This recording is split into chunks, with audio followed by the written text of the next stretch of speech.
This is a governmental broadcast to all citizens of the United Kingdom. It is mandatory that all citizens listen to this report.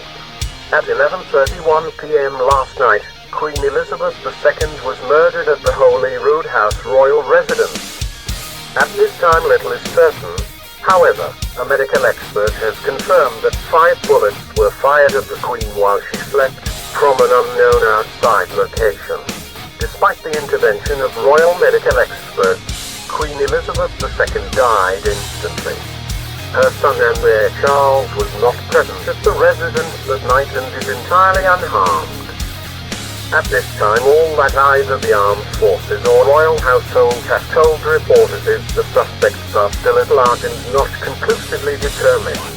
All known violent Republican organizations have been placed on temporary lockdown and are suspects for sanctions. Reports alleging both FSB and MSS involvement are beginning to appear in local media.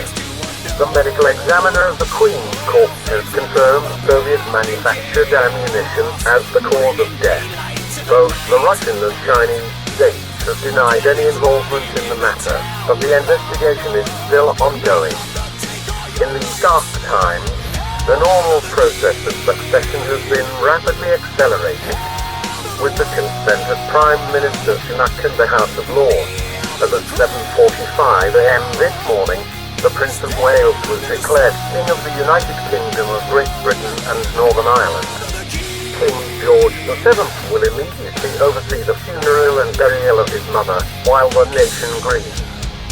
A formal coronation for our new king will wait until such a time as national stability has been fully restored. The Prime Minister has been forced to temporarily hand control over to the armed forces in a temporary security government. General Nick Moore, declared Public Relations Officer for the current situation, gave the following national orders.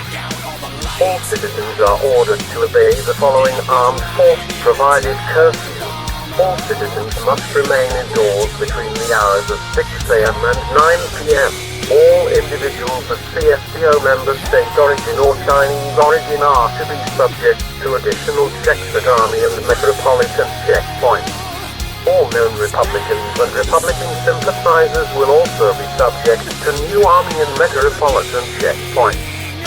The following cities have been put under martial law: London, Manchester, Leeds, Liverpool, Birmingham, Cardiff, Glasgow, Belfast, Londonderry, York, Edinburgh, Newcastle upon Tyne, Bristol, Coventry, Nottingham, Plymouth, Inverness, Aberdeen, Sheffield, Leicester, Hull, Oxford, and Canterbury.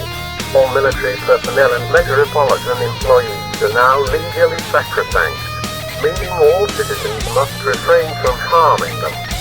Early this morning, shortly after the Queen's death, CSTO troops crossed the border into Ukraine.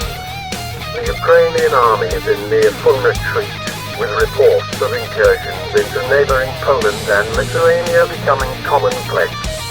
It is unknown what justification is given for this fact, and as such the new temporary government has denounced this fact. This has also caused Prime Minister Sunak to formally empower the military at this crucial moment. With the resignation of the Prime Minister, Parliament has been dissolved and national military preparations are underway. Ukrainian armed forces have already appealed to the United Kingdom for assistance. General Borton has confirmed the government's intention to deploy troops as soon as the Queen's death is solved. Until such a time as the Queen's murderers are apprehended and the national threat of CSTO invasion vanquished, the aforementioned restrictions will stay in place. All citizens are asked to be patient and determined in these times while the nation grieves.